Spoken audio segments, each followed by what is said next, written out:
Salut tout simplement, Tangier du cinéma, nous allons aujourd'hui parler de Resident Evil 3, aussi nommé Resident Evil Extinction, film sorti dans la fin des années 2000, début des années 2010 il me semble.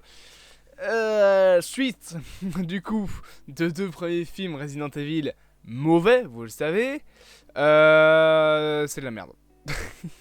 Voilà, on est aujourd'hui présent donc pour critiquer un petit peu ce film, qui donc se passe plusieurs mois, je pense, il me semble, après donc la fin de Resident Evil Apocalypse. On découvre que le virus T s'est échappé de Raccoon City et a continué à envahir le monde, a asséché les déserts, enfin a asséché les océans, a détruit les forêts. Bon, ok, un virus qui dessèche la terre, pourquoi pas, écoute.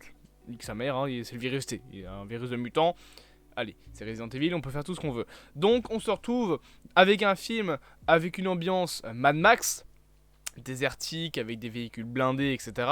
Et des personnages qui essaient de survivre tout en essayant de retrouver la trace d'Umbrella Corporation qui, à l'aide de son scientifique le plus populaire entre guillemets, à savoir William Birkin, va essayer de créer un antidote et également de domestiquer les zombies, en plus de créer donc un antidote à partir du sang de Alice, et également de créer donc des zombies domesticables, une armée donc de zombies. Et ce film, mesdames et messieurs, alors beaucoup vont dire que c'est le meilleur film Resident Evil. Beaucoup donc vont dire que c'est le meilleur film Resident Evil. Le problème, c'est que déjà c'est loin d'être le cas, et ensuite c'est mauvais. C'est mauvais, il n'y a rien à sauver. Et en fait, il n'y a rien à sauver dans toute cette saga. Alors, c'est, je trouve, le moins pire de tous, étant donné que on a un réalisateur, j'ai plus le nom du réal, mais on a un réalisateur qui a un minimum de bouteilles, qui va d'ailleurs faire toute une grosse scène d'action qui sera tout simplement une référence aux oiseaux d'Hitchcock. Le problème, c'est que, passer cette grosse scène d'action stylée, avec les oiseaux qui envahissent le monde, enfin qui envahissent l'endroit où se trouvent les personnages, passer ce truc-là, il n'y a rien d'autre dans le film. Parlons des personnages par exemple.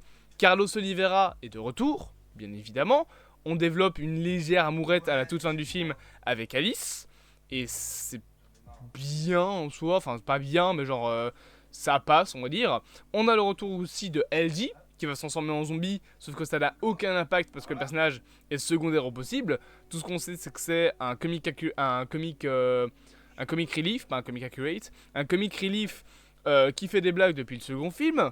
Nous avons aussi l'apparition de plein de personnages secondaires qui ne servent à rien et vont crever. Genre il y a un camion scolaire rempli de gosses, il n'y en a aucun qui survit. À la fin du film, ils sont plus là, il n'y a plus de gosses. Et en plus de tout ça, on a l'arrivée de nouveaux personnages et la disparition d'anciens. Je rappelle quand même qu'à la fin de Resident Evil 2, en plus de Carlos et Ellie, il y avait la petite Ashley, la fille de Ashford, et il y avait Jill. Et Jill n'est pas là. Et on n'en parle même pas de Jill. Alors, en coulisses, on sait pourquoi, hein, l'actrice a juste pas pu revenir. Mais du coup, ça fait bizarre. Il y a des personnages qui étaient hyper importants dans le second film qui ne sont plus présents dans le troisième film. Et en plus de tout ça, on nous intègre le personnage de Claire Redfield, donc la sœur de Chris, qui vient d'absolument nulle part. Tu sais même pas pourquoi elle est là, tu sais pas comment ils ont rencontré, comment Carlos et allez, je vais y arriver, son nom. Et Carlos et Alice ont rencontré Claire, tu sais pas comment, tu sais pas qui, tu sais pas pourquoi, et surtout son personnage est pas intéressant. Il est ultra secondaire. On te dit que ouais, elle s'en veut d'avoir du sang sur les mains parce qu'à cause de elle, beaucoup de gens sont morts. Et à part un cri poussé de manière hyper cliché en mode tout le monde meurt autour de moi, putain, j'en ai marre. À part ça, le personnage ne sert à rien. Il ne sert à rien. Carlos est infecté dans le film. Ça n'a pas plus d'impact que oh c'est con, il est infecté alors qu'il a pris l'antidote le film d'avant. Et parlons, ah oui, alors attendez, parlons de l'antidote. Parlons de l'antidote. Dans le film, on nous explique que Birkin, qui est donc l'ennemi principal, essaye... Je vais peut-être... Comme ça. Voilà. Essaye de cloner Alice pour prendre son sang et créer un antidote. En plus de faire donc des trucs avec le virus T pour cloner les zombies et de s'être transformé en tyran à la fin du film. J'ai une question. Vous aviez pas déjà un antidote le film d'avant? Qui était littéralement le seul truc que vous deviez sauver de Raccoon City? Ah! Mieux! Vous n'aviez pas un antidote, vous aviez un antivirus. Le truc c'est Avast. Pourquoi il vous faut un nouvel antidote si vous en aviez un déjà le film d'avant? Je vais pas faire kill là avec ce truc. Je viens de faire L'antidote ne sert absolument à rien dans le film. Et en plus, il a vraiment, quand je vous dis qu'il sert à rien, c'est qu'il a même pas d'impact en soi. Tu vas avoir, ouais, Birkin qui va devoir se l'injecter une fois, il va se dire, passez-moi l'antivirus, il se l'injecte, ok, il devient le tyran. Mais il n'y a pas d'impact. T'as pas l'impression que c'est quelque chose de vital en fait l'antidote. Parce que les personnages évoluent sans avoir besoin de lui. L'antidote c'est un truc secondaire, c'est une quête annexe. La véritable quête de William, c'est de créer des zombies. Enfin de domestiquer des zombies et de créer un virus, qui est normalement je pense le virus G d'ailleurs dans les jeux, qui lui permet de se transformer en tyran. C'est tout. C'est ça son but dans le film. L'antidote, ça n'a aucun sens. Le seul truc qui fait que l'antidote sert à quelque chose, c'est de créer des clones d'Alice, qui seront bien pratiques pour le 4ème film. Et c'est tout. À part ça, l'antidote ne sert à rien. Il a aucun impact sur le film. Et les personnages, en soi, n'ont même pas d'impact dans le film eux-mêmes. Par exemple, prenons la fin du film. À la fin du film, William Birkin devient le tyran. Il se fait tuer par la Reine Blanche, qui est une intelligence artificielle qui est censée aider Umbrella et qui devient gentille sans aucune putain de raison. Et au final, tu vas avoir Alice qui va dire ouais, on va se faire tous les deux tuer avec le laser, mais au moins tu seras mort.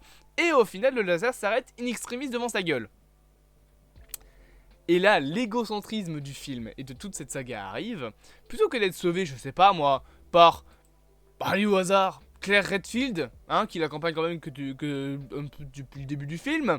Donc, au lieu de se faire sauver par Claire Redfield, Alice se fait sauver par un clone d'elle-même. À quoi ça servait de nous intégrer Claire Redfield, personnage principal de Resident Evil 2, Code Veronica, il me semble, et d'autres jeux, si tu l'utilises même pas à la fin de ton film? Claire Redfield, la prochaine fois qu'on la voit, c'est pour qu'elle lèche les bottes d'Alice à la fin du film de The Final Chapter, donc du 6ème film. C'est tout. Et Jill, on la reverra dans le 5. Mais c'est nul. C'est se faire sauver par un clone d'elle-même. C'est cliché déjà de 1. De 2, c'est pas intéressant pour le développement du personnage. C'était déjà une putain de grosse badass qui d'un coup d'œil peut détruire un putain de satellite. Et maintenant, elle a des clones qui sont tout aussi badass qu'elle. Ouais bah vas-y, en fait y a plus d'enjeu, le personnage il est pété là. Ils vont le nerf d'ailleurs dans le 4 avec Wesker. Mais le personnage principal il est pété là. C'est un mauvais design de personnage dans un jeu vidéo, c'est pas possible autrement. Et bien évidemment, on a complètement perdu le côté c'est une histoire parallèle au jeu. Ça, oubliez complètement, on l'avait déjà perdu au début du 2ème film. Là, c'est terminé. Là, on a pris complètement quelque chose de nouveau et on est sur une nouvelle timeline. Ce qui n'est pas un problème en soi, mais du coup c'est un peu con. Donc écoutez, ce 3ème film Resident Evil a une grosse scène d'action qui est bien. Et le reste se contente de défiler. Il n'y a même pas de rebondissement intéressant. L'histoire avance sans vraiment vous accrocher. C'est voilà, ça avance et tu regardes le film avancer. Tu passes 1h30 devant et quand le film est fini, tu fais ah.